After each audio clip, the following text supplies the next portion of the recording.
ফেব্রুয়ারি মাসে পড়ার জন্য যে কয়েকটা বই টার্গেট করেছি সেই বইগুলো হচ্ছে এগুলা। আর এগুলার মধ্যে কয়েক রকমের কয়েকটা ক্যাটাগরির বই আছে। তার মধ্যে এই যে প্রথম বইটা হচ্ছে ওয়েস্টার্ন বই মাসুদ আনোয়ারের বেপরোয়া।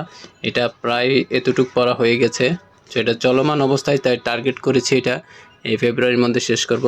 দ্বিতীয় বইটা হচ্ছে একটা সাইকো সিরিয়াল কিলার টাইপের একটা বই।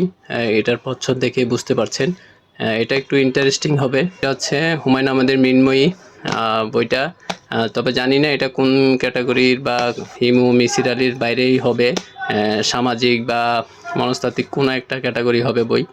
এরপর একটা হচ্ছে ফাইন্যান্স ম্যানেজমেন্ট সাইফুল হোসেনের, এটাও প্রায় পড়া হয়ে গেছে। এখন বাকি যে অংশটা আছে সেটাই ফেব্রুয়ারির মধ্যে শেষ করব।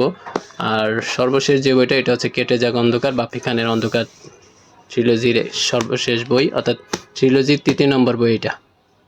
তো আপনারা কে কী কোন বই পড়ছেন কমেন্টে জানাতে পারেন, আর আমার ইউটিউব চ্যানেলটা সাবস্ক্রাইব করে রাখতে পারেন। আল্লাহ হাফেজ।